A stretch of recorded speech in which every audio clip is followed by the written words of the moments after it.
ณหมู่บ้านอันเงียบสงบที่โอบล้อมไปด้วยทุ่งนาเขียวขจีและสายลมเย็นสบายพินคือเด็กสาวที่เติบโตมาพร้อมกับความเรียบง่ายและบริสุทธิ์ดุจผ้าขาวเธออาศัยอยู่ในกระท่อมไม้หลังเล็กๆกับครอบครัวที่ทำไร่ทำนาอย่างขยันขันแข็งแม้ฐานะทางบ้านจะยากจนแต่พินก็เป็นเด็กที่มีจิตใจงดงาม มองโลกในแง่ดีและมีความสุขกับชีวิตที่เรียบง่ายเมื่อถึงวัยที่ต้องศึกษาต่อในชั้นมัธยมปลายพินได้รับโอกาสให้เข้าไปเรียนที่โรงเรียนในตัวอำเภอซึ่งเป็นการเปลี่ยนแปลงครั้งสำคัญในชีวิตของเธอการเดินทางจากหมู่บ้านอันคุ้นเคยสู่สังคมที่กว้างขึ้นเต็มไปด้วยผู้คนและสิ่งใหม่ๆ ทำให้พินรู้สึกตื่นเต้นและประหม่าในเวลาเดียวกันที่โรงเรียนแห่งนั้นพินได้พบกับพัดหนุ่มหล่อรูปร่างสูงโปร่งผิวขาวสะอาดดวงตาคมกริบราวกับนกอินทรีพัดเป็นที่หมายปองของสาวๆในโรงเรียนนั้นด้วยฐานะทางบ้านที่ร่ำรวยพ่อของเขาเป็นนักธุรกิจชื่อดังในตัวจังหวัด ทำให้พัดดูโดดเด่นและแตกต่างจากเพื่อนคนอื่นๆอย่างมาก ความใกล้ชิดจากการทำกิจกรรมในโรงเรียนและการช่วยเหลือกันในเรื่องการเรียนทำให้ความรู้สึกดีๆค่อยๆก่อตัวขึ้นระหว่างพินและพัดแม้จะมีฐานะทางสังคมที่แตกต่างกันราวฟ้ากับดินแต่ความใสซื่อบริสุทธิ์ของพิน ก็เข้าไปอยู่ในหัวใจของพัดยังไม่รู้ตัวในขณะเดียวกันความอบอุ่นและความจริงใจของพัดก็ทำให้พินรู้สึกปลอดภัยและมีความสุขเมื่ออยู่ใกล้เขาทั้งสองตกหลุมรักกันในที่สุดความรักของหนุ่มสาวในวัยเรียนจึงเบ่งบานท่ามกลางบรรยากาศที่สดใสของโรงเรียน ช่วงเวลาแห่งความสุขนั้นช่างผ่านไปรวดเร็วเหลือเกินเมื่อถึงเวลาที่ต้องจบการศึกษาพินรู้ดีว่าฐานะทางบ้านไม่เอื้ออำนวยเธอจึงไม่มีโอกาสได้เรียนต่อในระดับมหาวิทยาลัยเหมือนเพื่อนคนอื่นๆเธอตัดสินใจที่จะกลับมาช่วยงานเกษตรที่บ้านเพื่อแบ่งเบาภาระของพ่อแม่ในขณะที่พิน ต้องเผชิญกับความเป็นจริงของชีวิต ส่วนพัดกลับได้รับการสนับสนุนจากทางครอบครัวให้ไปศึกษาต่อในมหาวิทยาลัยชื่อดังในกรุงเทพก่อนจากกันทั้งสองได้ให้สัญญากันอย่างหนักแน่นว่าจะรักและซื่อสัตย์ต่อกันและเมื่อพัดเรียนจบเขาจะกลับมาแต่งงานกับพินสร้างครอบครัวที่อบอุ่นด้วยกันที่บ้านเกิด พินเฝ้ารอวันที่จะได้พบกับพัดอีกครั้งด้วยความหวังและความรักเธอทำงานในไร่นาอย่างขยันขันแข็งเก็บหอมรอมริบ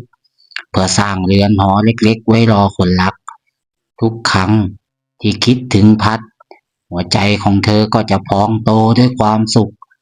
เธอวาดฝันถึงอนาคตที่สดใสที่จะได้อยู่เคียงข้างชายที่เธอรัก เวลาผ่านไปหลายปีข่าวของพัดเริ่มห่างหายพินพยายามติดต่อเขาหลายครั้งแต่ก็ไม่ได้รับการติดต่อกลับหัวใจของเธอเริ่มรู้สึกหวั่นไหวแต่เธอก็ยังคงเชื่อมั่นในสัญญาที่เคยให้ไว้จนกระทั่งวันหนึ่งข่าวร้ายก็มาถึงหมู่บ้านพัดกลับมาพร้อมกับผู้หญิงสวยสง่าคนหนึ่ง ซึ่งใครๆก็บอกว่าเป็นแฟนใหม่ของเขา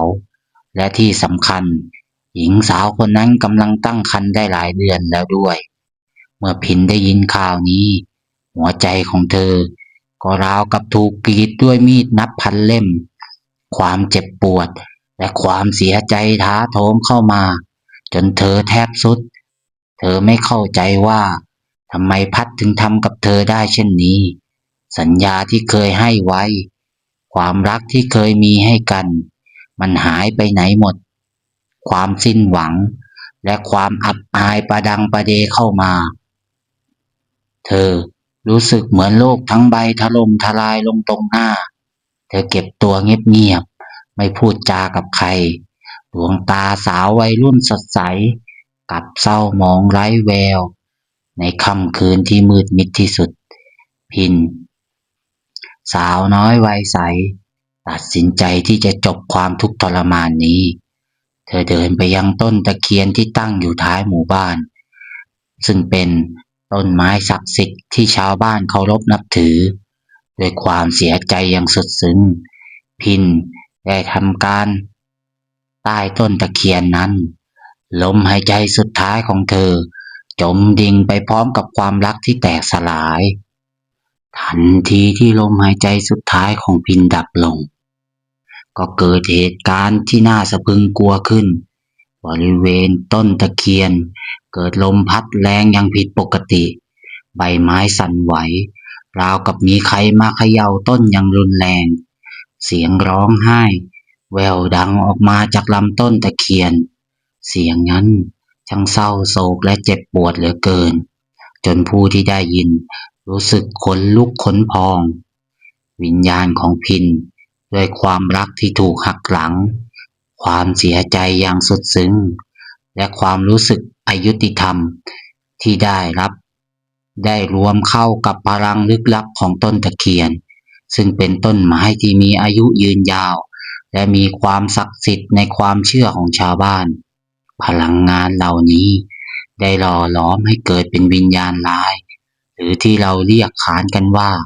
ผีนางตะเคียนรูปลักษณ์ของผีนางตะเคียนตนนี้มักจะปรากฏในรูปของผู้หญิงสาวสวยผมยาวสลวยใบหน้าเศร้าหมองดวงตาแดงกำราวกับร้องไห้มาอย่างหนักเธอสวมชุดไทยโบราณสีขาวหรือสีเขียวมรกตซึ่งเป็นสีที่มักเกี่ยวข้องกับต้นตะเคียนในช่วงแรกๆการปรากฏตัวของผีนางตะเคียนมักจะมาในรูปแบบของการส่งเสียงร้องไห้โหยหวนในยามค่ำคืนโดยเฉพาะอย่างยิ่งในคืนเดือนเพ็ญเสียงร้องไห้นั้นจะดังแว่วมาตามลมสร้างความหวาดกลัวและความวังเวงให้กับชาวบ้านที่ได้ยินต่อมาการหลอกหลอนเริ่มทวีความรุนแรงขึ้นเรื่อยๆผู้คนเริ่มฝันร้ายถึงหญิงสาวหน้าตาเศร้าที่จ้องมองพวกเขาด้วยแววตาอาฆาตบางครั้งในยามวิกาลชาวบ้านที่เดินผ่านต้นตะเคียนอาจเห็นเงาของผู้หญิงยืนอยู่ใต้ต้นไม้หรือเห็นร่างของผู้หญิงนั้นนั่งร้องไห้อยู่บนกิ่งไม้ผีนางตะเคียนตนนี้มักจะแสดงความอาฆาตแค้นต่อผู้ที่กำลังมีความสุขโดยเฉพาะอย่างยิ่งครอบครัวที่รักใคร่กลมเกลียวกันเธอจะพยายามแทรกแซงความสุขเหล่านั้นด้วยวิธีการต่างๆเช่นทำให้เกิดการทะเลาะเบาะแว้งภายในครอบครัวทำให้เกิดความเข้าใจผิดหรือแม้กระทั่งทำให้เกิดอุบัติเหตุที่คาดไม่ถึงมีเรื่องเล่ามากมายเกี่ยวกับความน่ากลัวของผีนางตะเคียนตนนี้บางคนเล่าว่าเคยได้ยินเสียงกระซิบที่ข้างหูในยามวิกาลบางคนเห็นสิ่งของในบ้านเคลื่อนที่เองโดยไม่มีใครแตะต้องบางคนถึงกับล้มป่วยโดยไม่ทราบสาเหตุหลังจากฝันร้ายถึงเธอความหวาดกลัวได้ปกคลุมไปทั่วทั้งหมู่บ้านชาวบ้านต่างพากันหวาดผวาไม่กล้าที่จะเดินทางคนเดียวในยามค่ำคืนและหลีกเลี่ยงที่จะเข้าไปใกล้ต้นตะเคียนต้นนั้นไม่มีใครกล้าที่จะพูดถึงเรื่องราวของพินและพัดอีกเพราะเกรงกลัววิญญาณร้ายที่จะตามมาหลอกหลอนเรื่องราวของผีนางตะเคียนดำเนินไปอย่างยาวนาน